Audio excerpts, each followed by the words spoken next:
Bonjour à tous, je suis Cécile Roland-Guyot et je travaille à la direction départementale des territoires de l'Isère. Je vais vous présenter le module 2 de cette formation. Je vous invite fortement, si vous ne l'avez pas déjà fait, à regarder d'abord le premier module qui vous permettra d'avoir des éléments de référence qui vous seront utiles pour comprendre ma présentation qui, elle, est d'ordre très réglementaire. Alors, on va démarrer par un état des lieux des documents d'urbanisme sur le territoire de l'Isère. À gauche, vous avez une carte des documents d'urbanisme opposables aux autorisations de construire et à droite, ce sont les schémas de cohérence territoriale, donc qui sont à échelle supracommunale. Le point commun entre tous ces documents d'urbanisme, c'est qu'ils ont pour objectif de planifier et d'organiser l'urbanisation et l'aménagement d'un territoire à l'échelle de ce territoire-là. Ça implique de construire sur ce territoire un projet de territoire en conciliant des objectifs divers qui parfois peuvent être contradictoires avec des besoins de construction et de développement et des contraintes sur le territoire qui peuvent par exemple être liées à l'existence de risques. Donc pour revenir à mes cartes, à gauche, vous avez tous les documents opposables au tiers. Il s'agit des cartes communales, des PLU, il s'agit de PLU communaux ou intercommunaux. Les cartes communales sur le département de l'Isère, il y en a une vingtaine, c'est celles que vous voyez en vert sur la carte. Les PLU sont soit communaux, donc c'est ceux qui sont en orange, soit intercommunaux, et ce sont les territoires qui sont en rose. Les communes qui sont encore en bleu sont des communes qui ne disposent pas de documents d'urbanisme, pour lesquels s'appliquent des règles générales du Code de l'urbanisme. On a à peu près 80% des communes qui sont couvertes par un PLU, 260 PLU au total, dont 7 intercommunaux, et donc, comme je disais, une vingtaine de cartes communales. Si on en vient au schéma de cohérence territoriale, il s'agit de documents de planification à une échelle territoriale supérieure, et qui ne s'imposent pas aux autorisations de construire, mais qui vont s'imposer aux PLU et aux cartes communales. Sur le département de l'Isère, on en a 4 qui sont approuvés. Le SCOT de la boucle du Rhône, le SCOT Nord-Isère ici, le SCOT des rives du Rhône qui est à cheval sur plusieurs départements, le grand SCOT de la région grenobloise ici en jaune. On a également un PLUI en Chartreuse qui vaut SCOT et un projet de SCOT pas encore approuvé en Oisan. Comme je disais, les PLU et les cartes communales doivent être compatibles avec les SCOT et cette hiérarchie s'inscrit en fait dans une hiérarchie beaucoup plus générale qu'on appelle la hiérarchie des normes. Alors ici, vous voyez un schéma simplifié de la hiérarchie des normes. On a énormément de documents qui interviennent dans le champ de l'urbanisme et j'ai indiqué ici les principaux. Le principe de la hiérarchie des normes, c'est que chaque document doit être compatible avec un certain nombre de documents qu'on appelle de rang supérieur et s'impose à des documents ou des actes qu'on appelle de rang inférieur. Donc par exemple, pour ce schéma, si on part des autorisations de construire, donc c'est la partie en bas, les autorisations de construire doivent respecter le PLU ou la carte communale, le document d'urbanisme opposable au tiers sur le territoire. Le PLU et la carte communale, eux-mêmes, doivent être compatibles avec les documents sectoriels qui sont d'échelle intercommunale. Donc on a le programme local de l'habitat, le plan de déplacement urbain, qu'on va bientôt appeler plan de mobilité, et le plan climat-air-énergie territorial. Les PLU et cartes communales doivent également être compatibles avec le SCOT. Et ça s'arrête là pour les PLU et cartes communales. Le SCOT fait bouclier, si on peut dire, vis-à-vis des documents qui sont encore au-dessus. Donc il y en a plusieurs, là j'en ai mis 2 principaux. Le STRADET, sur lequel je reviendrai dans une diapo suivante, et les schémas liés à la gestion des eaux. Schéma directeur d'aménagement et de gestion des eaux, le SDAGE, et sa déclinaison territoriale, qui est le schéma d'aménagement et de gestion des eaux. Lorsqu'on n'a pas de SCOT,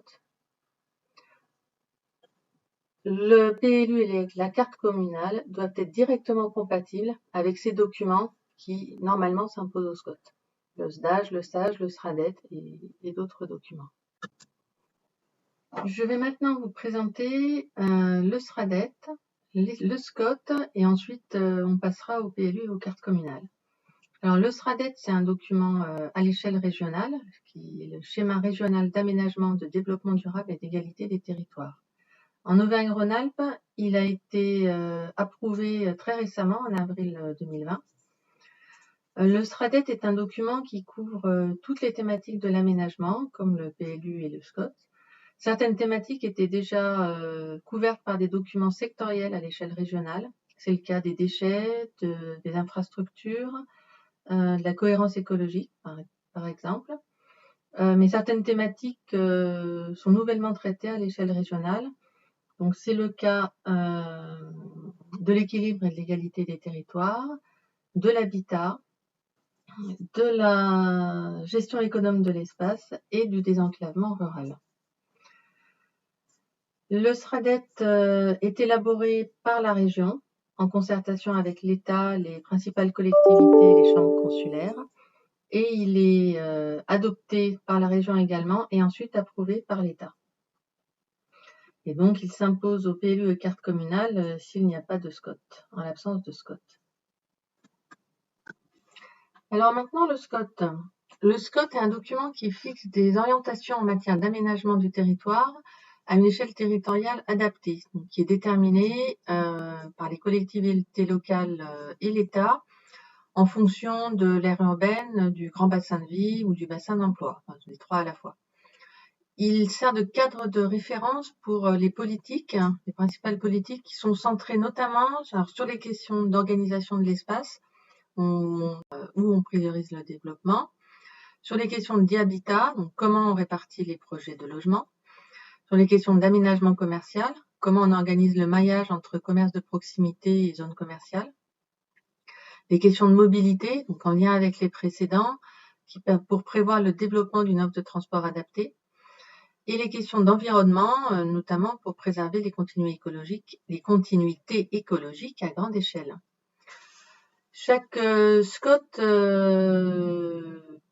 présente son projet et il y a une ligne directrice. Par exemple, le SCOT de la grande région grenobloise, qui a été approuvé en 2012, a comme grand principe le rééquilibrage de l'emploi et des logements entre les territoires, entre différents secteurs. On a l'agglomération grenobloise qui est un des secteurs dans lequel l'emploi est surreprésenté par rapport à l'habitat, et les secteurs périphériques pour lesquels c'est plutôt le contraire. Le SCOT Nord-Isère, ou un autre exemple, pour lequel le grand principe est de recentrer le développement sur la vallée urbaine dans laquelle on voit les grandes infrastructures de transport que sont l'autoroute et la voie ferrée. Le SCOT doit fixer des objectifs chiffrés en matière de consommation d'espace et il s'impose à la fois aux documents qui réglementent le droit des sols, comme on l'a vu, le PLU et la carte communale, et à certains actes particuliers directement, donc les autorisations d'exploitation commerciale, les zones d'aménagement concerté, les zones d'aménagement différé, les réserves foncières de plus de 5 hectares et les constructions et projets de plus de 5000 m² de surface de plancher. Et en l'absence de SCOT, donc ce qui concerne peu de territoires sur l'Isère, le Vercors et la Matésine, et pour l'instant l'Oisan, en l'absence de SCOT, il n'est pas possible d'ouvrir de nouveaux terrains à l'urbanisation. Alors, on va maintenant traiter des documents qui réglementent l'usage du sol, donc les PLU, les cartes communales. Donc, pour démarrer, en l'absence de documents d'urbanisme, on applique le RNU, le Règlement national d'urbanisme, qui est un certain nombre d'articles du Code de l'urbanisme, avec un principe très clair qui est on construit dans la partie déjà urbanisée. Sauf certaines exceptions où on peut construire dans la partie non urbanisée certaines constructions agricoles ou d'intérêt public. Dans ce cas, un avis d'une commission spécifique, la commission départementale des espaces naturels, agricoles et forestiers, est requis sur l'opportunité du projet au regard de l'objectif de préservation des terres agricoles, naturelles et forestières. Les règles applicables dans la zone déjà urbanisée dans laquelle on peut construire sont définies dans le code de l'urbanisme. La carte communale permet un petit peu plus d'adaptation au territoire dans la mesure où elle délimite les zones constructibles et les zones inconstructibles. Par contre, il n'y a pas de règlement, on applique les règles du règlement national d'urbanisme. En cas d'absence de SCOT, certaines autorisations en zone inconstructible, comme dans le cas du RNU, doivent être soumises à l'avis de la CDPENAF. Le problème de la carte communale, c'est qu'elle permet peu de s'adapter aux spécificités locales puisqu'elle n'a pas de règlement propre. Elle ne permet pas de s'adapter et d'accompagner un projet de territoire particulier. Elle n'est pas pertinente quand on a une pression foncière un peu importante. Pour pouvoir instituer des règles adaptées sur un territoire, il faut passer par un PLU.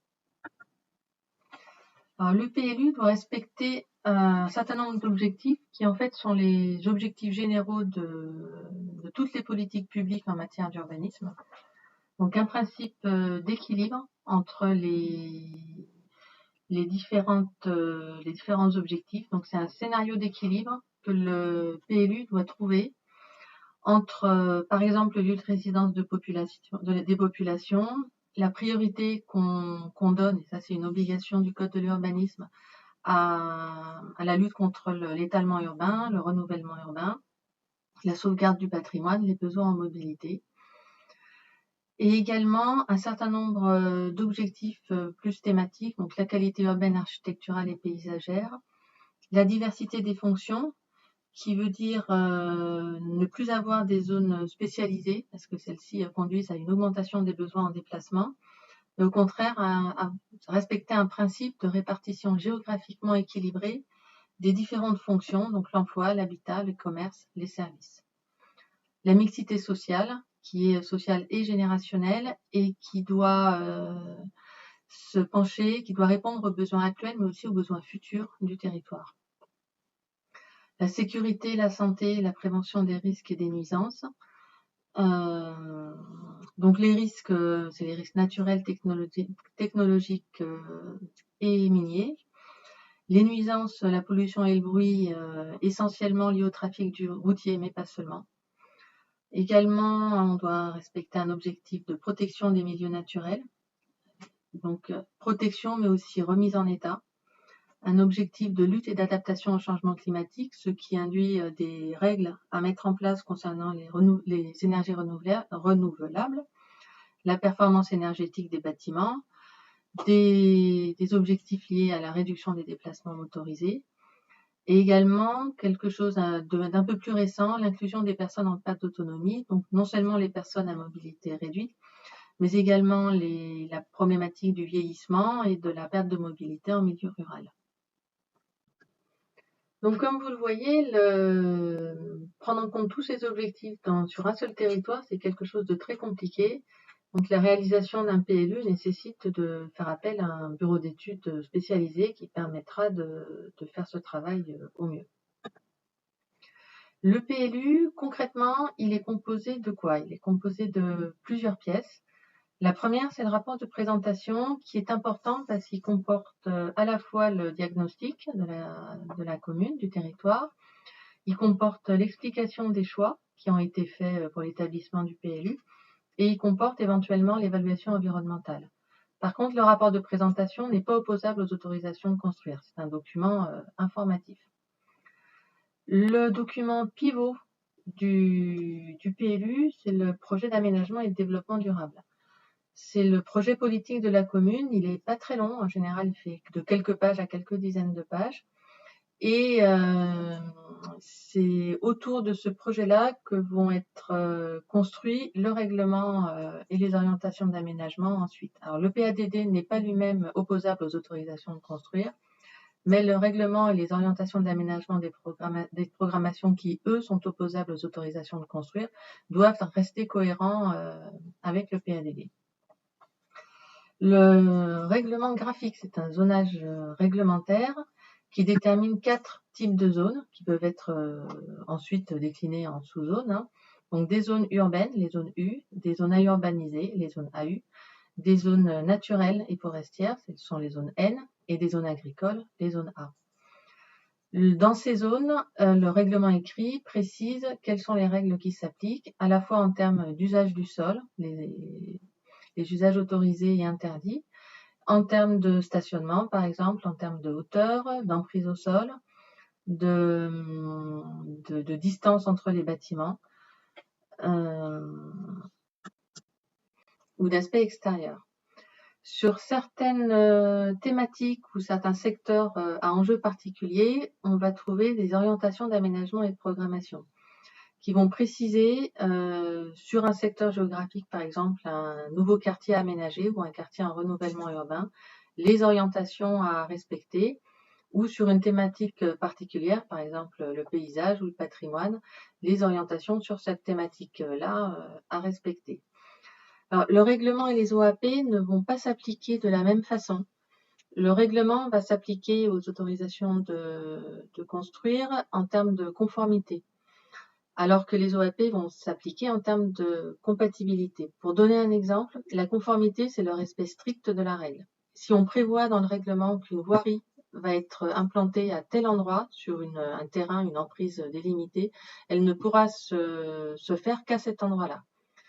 Si dans une OAP de secteur par exemple, et on l'a vu dans le diaporama du CAUE, on prévoit une voirie ou un cheminement qui va passer à un endroit donné, c'est un endroit donné, il faudra que ce cheminement s'implante à peu près à cet endroit, mais pas spécifiquement, précisément là, c'est vraiment la compatibilité, on respecte l'esprit de la règle.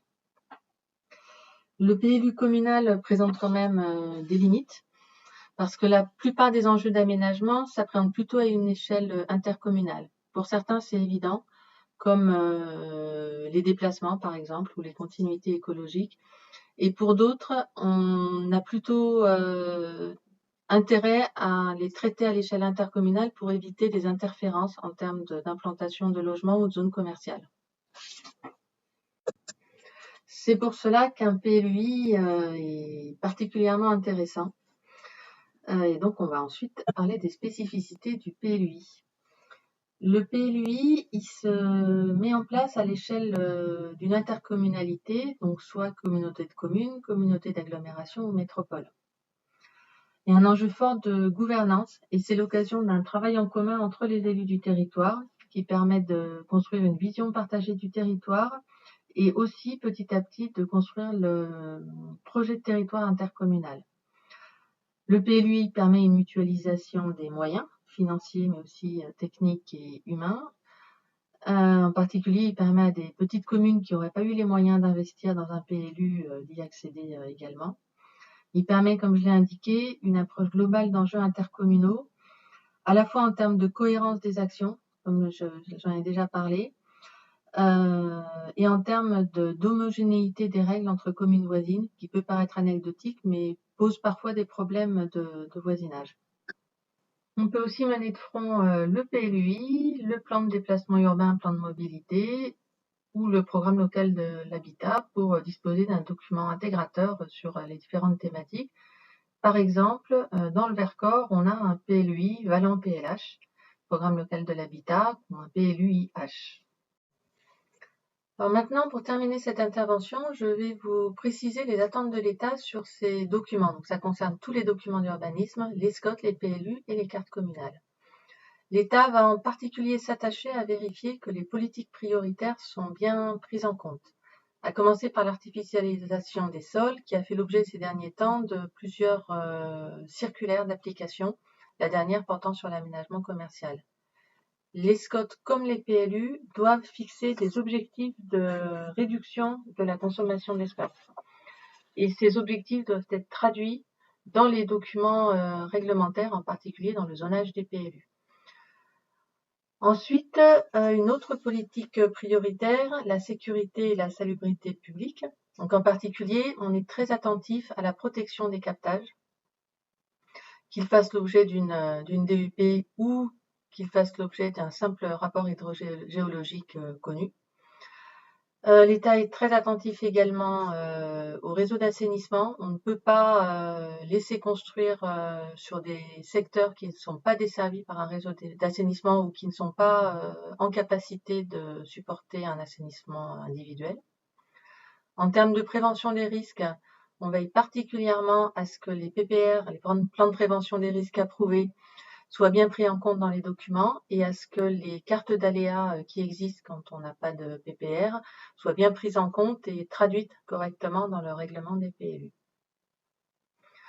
Ensuite, le changement climatique est un sujet qu'on regarde de plus en plus, qui croise beaucoup d'autres thématiques habituelles. Celle qu'on vient de voir, par exemple l'artificialisation des sols, la question de la ressource en eau, la question de l'augmentation des risques de canicule, sécheresse, inondation. Le changement climatique, c'est aussi prévoir une adaptation à ce changement climatique. C'est aussi favoriser les énergies renouvelables et réduire les besoins en déplacement motorisé. Donc les déplacements, justement, qui doivent non seulement faire l'objet d'un travail entre les décisions en matière d'urbanisme et de transport pour réduire les besoins en déplacement, mais également pour assurer dans les secteurs déjà construits une bonne desserte en mobilité pour les habitants et les usagers. L'offre de transport, de mobilité qui est à prévoir concerne tous les modes de déplacement. Ça va du ferroviaire à des itinéraires, à des cheminements pour la marche à pied. Ensuite, la revitalisation des centres-bourgs. Là, on n'est pas sur des politiques réglementaires, mais sur des politiques soutenues par l'État, qui accompagnent des projets de redynamisation des centres-villes et des centres-bourgs. Et donc, l'État est particulièrement vigilant à ce que ces projets soient correctement accompagnés dans les PLU, éventuellement les SCOT, mais on le voit plutôt dans les PLU en révision ou en élaboration. Enfin, l'aménagement commercial dont on a déjà parlé, qui croise un grand nombre des thématiques précédentes, l'artificialisation des sols, les déplacements, la revitalisation des centres. En termes d'accompagnement de l'État, pour conclure, l'État intervient à toutes les étapes. Il peut intervenir en conseil avant même la prescription du PLU. Il intervient après la prescription par l'envoi du porté à connaissance. Il intervient pendant toute l'élaboration du PLU par l'association des services de l'État, la participation à des réunions, l'envoi de notes spécifiques affirmant les enjeux de l'État. Il intervient ensuite de manière plus institutionnelle après l'arrêt du document, c'est-à-dire quand le travail d'élaboration ou de révision du document est terminé et qu'une délibération d'arrêt est prise pour lancer la phase administrative qui se poursuit par l'enquête publique et ensuite l'approbation. Donc après l'arrêt du document, l'État, le préfet émet un avis sur le projet de SCOT ou de PLU ou de carte communale. Et ensuite, après l'approbation, l'État effectue un contrôle de légalité qui vérifie notamment si les remarques faites au moment de l'arrêt du document ont bien été prises en compte. Voilà, je vous remercie pour votre attention et je vous invite à passer à la présentation suivante qui est celle de l'Agence d'urbanisme de la région grenobloise.